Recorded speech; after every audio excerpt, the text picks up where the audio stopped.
Welcome, everyone, to this edition of Our Travel Experiences. I'm your host, Kyle Rasmussen, and today is episode 80. So that's really, another exciting milestone to hit. And as I do every 5 episodes, I have one of my stories or travel experiences that I share.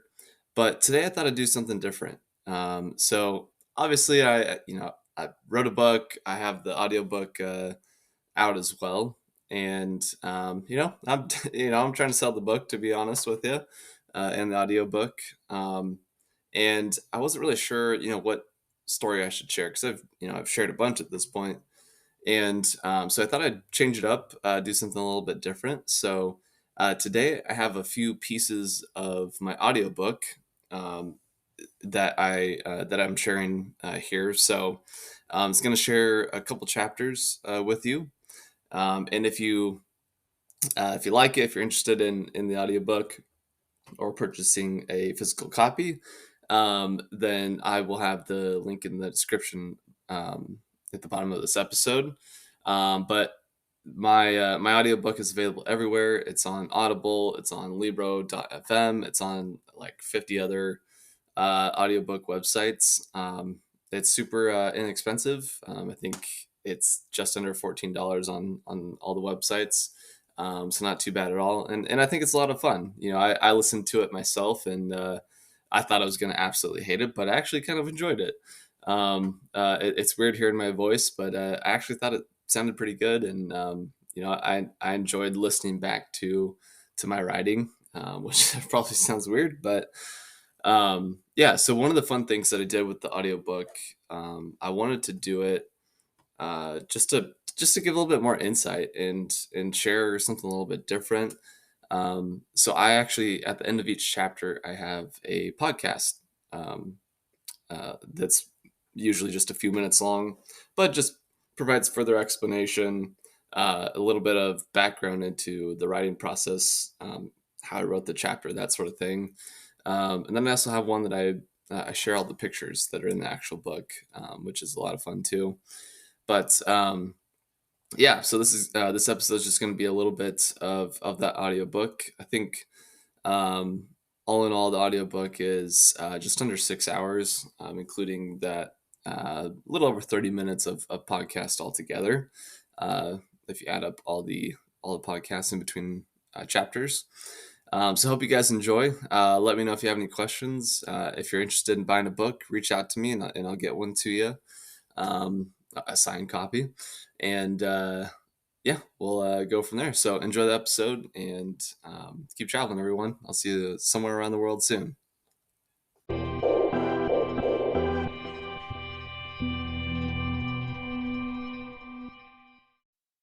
Welcome, everyone, to this presentation of Travel Tips, a 20-something's comprehensive guide for traveling in the modern world by Kyle Rasmussen. I'm the author, Kyle Rasmussen, and I'm very excited to present this book to you. I'm very excited to do this audiobook. It's been a dream of mine for years to not only write a book, but to do an audiobook version as well. So I'm very excited to do this, and got a little fun twist for you. I got this idea from David Goggins, who presented his audiobook while doing a podcast in between each chapter. And so I'm going to do something similar to that as I read through this book here. So you'll get a little bit extra insight, a little bit more details on the different stories that I have in here, and just things that have changed in the couple of years since I started writing this book. So let's jump into it, guys. I'm really looking forward to it. Hope you enjoy. Introduction. Hi, everyone.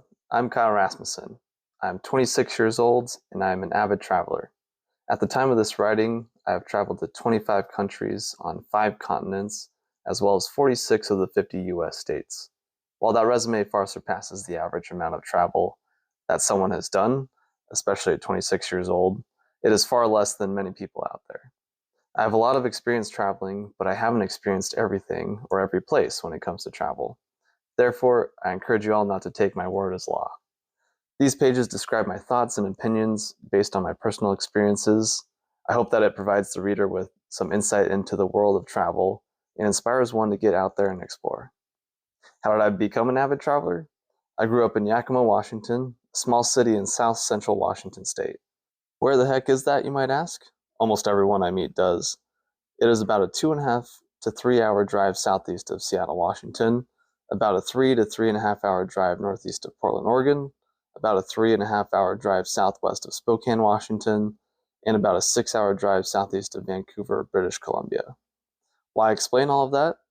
I was so close to many large, famous cities, but was also far enough away, especially due to the Cascade Mountain Range, that it was a bit difficult to get to any of those cities. This became important in my growing love for travel because it was always an experience to go to a place like Seattle for the day or weekend.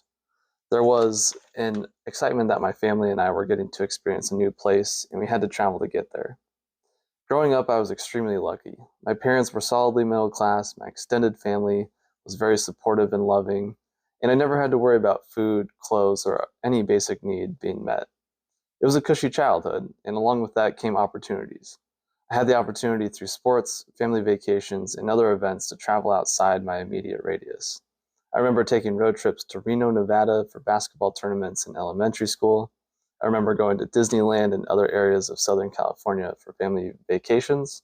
I remember the road trips out to Wyoming for hunting and down to Boulder, Colorado to see family. Traveling as a kid was the best. I didn't have to pay for anything during the trip. I got to see so much of the western US. I got to see the diversity of the landscape and the people as locations changed. My favorite part of traveling as a kid, though, was the hotels. I loved getting to live the hotel life. It was always exciting to jump on the beds, see what was on the TV, and of course, check out the hotel pool. The buffet breakfasts were always a wonderful experience as well. I remember my sister and I being so excited about the waffle makers. Still am. Traveling was a glorious adventure as a kid. On top of the excitement as a kid, I think I really realized that I loved traveling when I realized that I loved flying as much as anything. Almost every person I meet tells me how much they hate flying and the stress of flying. Yes, flying is not the most fun thing in the world, but for me, I have honestly really enjoyed the 250 plus flights that I have been on. I can't put my finger on exactly why I enjoy the airport experience so much. I think most of us know that going through TSA, especially at 5 o'clock in the morning, is never the most pleasant experience. But I think once beyond that, it is great. I think for me, as an introvert, it is a fun experience to grab a coffee or a bite to eat and sit down to read a good book while people watching. It is fun to see all the different types of people going to all the different types of places. I can almost create backstories in my head. And ever since I was a kid, the actual flying part has been magical. Getting to see the Earth from 36,000 feet immensely changes a person's perspective on life. In this book, I have devoted a whole chapter on flying, so more on this to come. The first big trip that I would say I took was when I was a freshman in high school, I think. Right around that age, anyways. My mom, dad, sister, and I went to Maui, Hawaii. It was the first trip where we had to fly more than 3 hours. It was the first time that I crossed a large body of water, and the first time I experienced a setting entirely different from my own. I still remember a lot of the trip very vividly. We stayed in a beautiful condo complex in Kihei, just steps from the Pacific. It was a breathtakingly beautiful location. My family and I lived it up during that week. We took a helicopter tour around the island, went to a luau, snorkeled, and anything else you could imagine a family would do in Hawaii. It was also the 4th of July when we were there, so getting to see the fireworks over the water surrounded by hundreds of people was an awesome experience. We truly lived the island life, the touristy island life. That trip had a major impact on me. It was a wake-up call that there were a lot of incredible places out there to be seen. It showed me that I could have some amazing, unique experiences in other parts of the world from my home, and that ultimately, those would change me and give me a more fulfilling life. I remember standing in line at the airport in Maui, and my mom asked what was wrong. Apparently, I looked very sad and distressed. All I could tell her was that I didn't want to leave. That statement was just the tip of the iceberg. I still remember having this intense sadness, almost to the point of depression, about having to go back to my normal life at home, where I did essentially the same things every day, saw the same people, and had the same experiences. I was sad to not be able to have more unique, impactful experiences on Maui or one of the other islands. It was rough, but it fanned the flames of a blossoming fire deep in my soul to explore as much of this earth as possible. And now, over a decade later, I have more than made up for that pain of having to go back to my normal life. I've traveled over a large portion of the world and experienced more things than a majority of the world's population. I have lived countless lives and packed as much as I could into my time here on Earth so far. This book is meant to share those experiences with you. It is meant to give you the tools that you need to get as much as you can out of your travels. And it is meant to inspire you to see this amazing, incredible, beautiful world that we live in. I hope my words make a positive impact on your world and change the trajectory of your life for the better. One of my goals with this book is to make it like an ongoing conversation. My plan at the moment is to revisit this book in 5 to 10 years, with the assumption that I have packed in a lot of travel during those years, as well as grown as a person. I know that I am not at the level of expertise of someone like Rick Steves or someone who has been to all 197 countries around the world when it comes to travel. My guess is that over the years, I will continue to grow and evolve in my thoughts on travel, and of course, we'll have new experiences to share. I think with anything, whether it be politics, travel, or anything else, it is always best to come in with an open mind and being confident enough in yourself to know that you may be wrong or your view may change. I'm excited to go on this journey with you all, and I hope you all will get some enjoyment out of it as well. Enjoy. All right, that was the introduction. So I put that story of going to Maui, Hawaii in there because I really do feel that that was kind of a catalyst for my future love of travel. I always enjoyed traveling as a kid. I loved every second of it. I loved the road trips. I loved being in the car. I loved going to the hotels. It was all amazing. The flying, all of it. And so, going to Hawaii, that was a really big trip for us. That was the first time we really went somewhere very far away and very different from the Western U.S. And we did so many fun things there. I really thank my parents for taking my sister and I on that trip and for showing us all of these exciting things. The helicopter ride was amazing. That was the first time I rode in a helicopter. Got to see all the waterfalls around the island. We just played in the water all the time. We had a bunch of good food. We enjoyed the sunshine, everything. It was awesome. And I really did not want to leave. I still remember really just not wanting to leave and go home from that trip. So that was a really big trip. I think I was around like freshman, eighth grade. So that was, I was 14, 13, 14, somewhere in there, which I feel like was a very important time in my life to go on a trip like that. It's still very vivid in my memory. So yeah, we had a ton of fun there. Would definitely go back. I need to go back. I have not been to Hawaii since that time. So I think it's time that I head back there soon. But yeah, going back to the first part of it with living in Yakima. Uh, Yakima as a kid was not my favorite place, and I was always seeking to go elsewhere.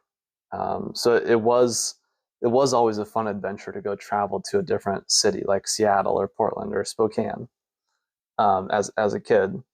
And I think wanting to get out and see something different from my hometown was a driving force as well in in developing my love for travel. So yeah, it was just we were just far enough away that it was a trip to get to a place like Seattle, which now I make that commute a lot. uh, but yeah, so those are the kind of building blocks for me developing that love for travel. And just to update, so when I first started writing this book, this was the first part that I wrote. I was 26 at the time, now 27 as I'm recording this. I had traveled to 25 countries on 5 continents. Now I'm at 30 countries on 6 continents. And at the time of the writing, I had traveled to 46 of the 50 states. I've now traveled to all 50.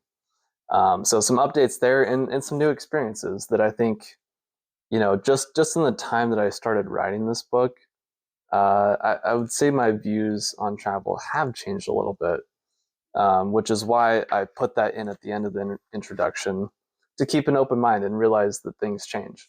I understand that as I get older, as my life changes, my views are going to change, and my idea of what's fun when it comes to traveling will probably change as well. So, I really stress that. I want that to come across in there, is that none of this is set in stone. This is all just based on my experiences at the time, at the age I was when I went on these experiences, and how it's kind of shaped my mindset for other travels. Service based travel. There are many different types of traveling, but service based traveling has got to be one of the most rewarding. I haven't been able to do much service based travel, but I would love to do more in the future. One of the most rewarding experiences of my life was the service based trip that I took to Guatemala. My freshman year of college, I had the opportunity to go on a trip put on by one of the professors at San Diego State University to Guatemala over spring break. The goal was to teach English and bring school supplies to a small school in the hills outside of Chichicastenango, a rural town in western Guatemala. It was an incredible trip. We spent the first couple days in Guatemala City and Antigua, a town not too far from Guatemala City. We learned a bit about the history and culture of Guatemala and got a nice introduction into the country. Then we headed to Chichicastenango, where we spent the next 4 days teaching English at a school there. I didn't, and still don't speak Spanish very well, so I had a tough time trying to teach. What I ended up spending most of my time doing was playing soccer in the schoolyard with all of the kids. Even the little kids kicked my butt. It was a ton of fun getting to interact with the kids, and they were so excited that we were there. We got some firsthand accounts of what life was like for many Guatemalans there, and got to walk through one family's home. It was heart-wrenching to see what their everyday lives looked like. Many of the kids that were in the class I helped teach, 3rd and 4th grade, wore the same clothes every day that we were there. Some of the kids couldn't attend every day that we taught because they had to help their family with some sort of work to help put food on the table. Many of the kids had no supplies. It was hard to see. We walked through one of the family's homes, which was one rectangular structure, about 20 feet in length, 10 or so feet in width, and maybe a height of 7 feet. It was one room with a dirt floor and a blanket used as a curtain to make 2 separate rooms. I can't remember the exact number of people who lived in there, but I believe it was the grandma of the family, parents, an adult child and his wife and young kid, and 3 other younger children. 9 people altogether were living in that tiny room. As a family, they were excited because they had just installed a wood stove in their kitchen, which was a tiny room about 3 feet away from the rest of the house. They were excited about it because they no longer had to cook over an open fire, which was hot and dangerous. The adult child's wife was there when we took the tour, and she was busy hand knitting a beautifully intricate decorative towel. We watched her knit for a little while. It was amazing to see how quick she was and how perfect all the little details were. We were told that making those towels was her full-time job, and she sold them at the local market every week for something like 50 pesos, about $4 or $5 at the time. She said that she was able to complete 2 a week. Yes, they were that detailed and that much work that she only made 2 per week. It would take me months to make one. The gut-wrenching part of the story is that if she was able to sell one of them each week, the family would have enough money to buy food for the next week. If she was able to sell 2, they would have a little extra money to maybe buy a new shirt for one of the family members, or something like that. If she didn't sell any, the family was in for a tough week ahead. It was horrific to hear that their situation was so dire that one of those towels made the difference between them getting to eat or not. They were one of the better off families in the area. I was shell-shocked during the visit to that home and my entire time that we were there. It was hard to see what normal life was like for those Guatemalans. They had nothing that we have here in the US that we all expect to have. They made do with the little they did have and got on the best they could. The amazing thing to me, though, was that they were some of the happiest people that I have ever met. They were so grateful for what they did have. They were simply happy to be alive, to have food at all to eat. They were happy that their country wasn't in a civil war. Guatemala had a long, bloody civil war during the late 20th century. One of the things that the group and I did as part of our service to the school we taught at is we all brought 50 pounds worth of school supplies, including 9 laptops for the school. We divvied up the school supplies among all of the kids. Oh man, you should have seen the smiles on those kids' faces when we handed each of them their school supplies. I will never forget that moment. They were grinning from ear to ear to get pencils, pens, paper, glue, crayons, and other basic school supplies. I don't know that my heart had ever felt fuller than it did on that day, in that moment. That experience changed my life forever. I always look back on that trip with great pride and understanding that I have a responsibility to do more things like that. I can leave this world in better shape than when I came into it. Experiencing a place like that taught me to be grateful for everything I have. I do my best to take nothing for granted. Everything I eat, everything I own, everything that I have means something to me. Everyone should go on some sort of service-based trip in their lives. It is immensely rewarding, and it would really open up people's eyes, minds, and hearts. The world is not the little box that we live in our day-to-day lives. There is so much more out there than what we see on the news or experience in our one small slice of the world. We are doing a disservice to the world by not traveling and not serving those less fortunate. My eyes were opened wider than I ever could imagine after that trip to Guatemala. I saw life in a completely different light. My material possessions became far less valuable to me. My appreciation for having a roof over my head and warm clothes to wear skyrocketed. I took so many lessons away from that trip, and I encourage everyone to do the same. If you have the opportunity, please go on one of those service-based trips. You certainly won't regret it. There are a variety of different ways that people can go on said trip. Some of the opportunities I know of are through your local church if you are religious, through a community service organization like Rotary, and through a nonprofit that assists communities around the world. You could also simply do it on your own. One of my long-term goals is to begin bringing things like school supplies and old clothes with me on trips to give to the poor communities to which I travel. That would be a very easy way to give back to the world. It wouldn't take much effort and would free up space in my suitcase to bring back souvenirs, which would also help some of the locals. An idea that I have formulated over the years since that trip, which I have heard mentioned once or twice by others since, is to at least encourage, if not require, all graduating high school seniors to take anywhere from a couple weeks to an entire year after graduating to go abroad. In addition to that, where they must go abroad is to a third world country like Guatemala. The trend in education these days is that students are coming into college less and less prepared for the college rigor and in terms of life experience. More and more students are being diagnosed with anxiety and depression, and the trends are only getting worse. In this day and age, most 18-year-olds aren't ready to deal with what comes after high school. We set so many people up for failure by forcing them to go to college and choosing a career path right away, while also saddling them with a mountain of student loan debt.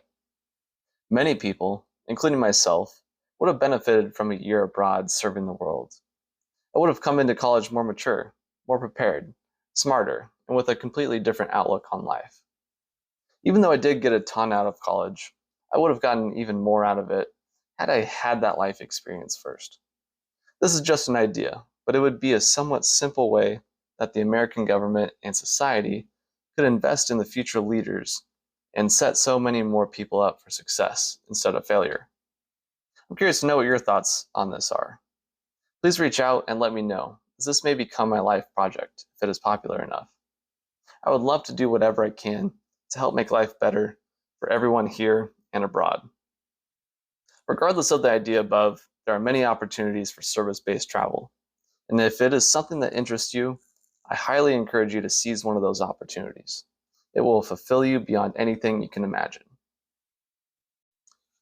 Okay, that was the service-based travel chapter. This one was probably my favorite one to write. Uh, that trip to Guatemala, my freshman year of high school. So I think I just turned 19 at the time. Um, it was life changing. I came back a different person after that. I was just my eyes were opened. Before that, I had really only been to Western Europe and then parts of the U.S. So I hadn't really seen what poverty actually looks like, and it was tough. It was tough to see that family that we visited. It was tough to see just how precarious their situation was. I mean, every day was a struggle to to know if they had food to eat or not. And it's tough. It's tough to see that for sure. And to see how excited those kids were just to see someone that wasn't from there. And then to get basic things like pencils and pens and stuff like that. It was it was just really rewarding for me, and I know it made an impact at least in those kids' lives, and hopefully changed their life for the better. Now it's been shoot 7 8 years 8 years, wow, holy moly. 8 years since, as I'm recording this, since I went there and went on that trip. I would love to see where those and fourth graders that I taught, where they're at now. I'd love to see what their lives are like. I mean, hopefully they've been able to you know to go on to success. But yeah, service-based travel is super rewarding. That's really what I want to do more and more of as I get older. I still, it's easy to couple it with some of my travel goals as well. Um, but yeah, there's a lot of great organizations that you can go through, whether it's through a local church, through a Rotary club, and that actually Rotary does the youth exchange as well, which is a great way for kids to get to experience a new place and learn the culture of a new place for a semester or a year. And we bring people here to the U.S. as well. But yeah, there's a lot of opportunities if you look for them. And so that's something I'm trying to do more and more of now. That's one of my goals with all of this travel stuff, with this book, with the podcast, with everything that I do, to hopefully build it enough that I can send money, or not send money, but send school supplies and stuff like that with the money that I make off of these things, uh, to go on a trip and take these like school supplies to kids in need, and things like that. Um, super rewarding for sure, and it's making people's lives better. Um, and I feel like it's a really great way to get to know a place too. I've had some really great conversations over just, hey, here's a little something that I have, and tell me about yourself, kind of thing. And I've met a lot of really cool people that way.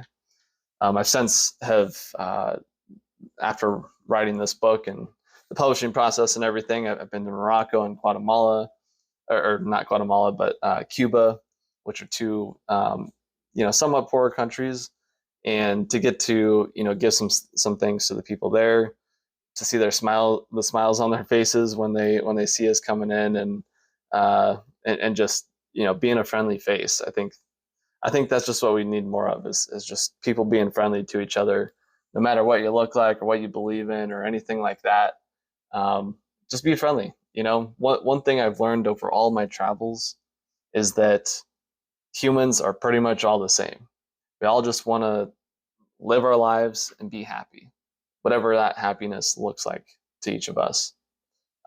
Most people don't care about all the politics and the wars and all those things that the people in the governments at the very top are pushing.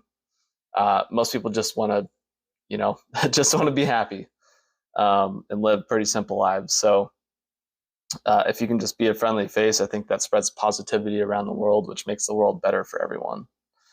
Um, Sorry, that was a little bit of a tangent there, but that's something that really means a lot to me. So that's service-based travel. I'm hoping to do more of it. If you know of any opportunities that you're looking to go on for service-based travel, let me know. I'd love to see if I can join too. But let's move on to the next chapter.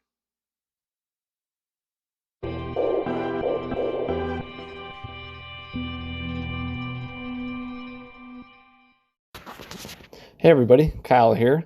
If you enjoyed today's show and want more, you can always check out every episode on Spotify, Anchor, YouTube, and now Amazon Music as well.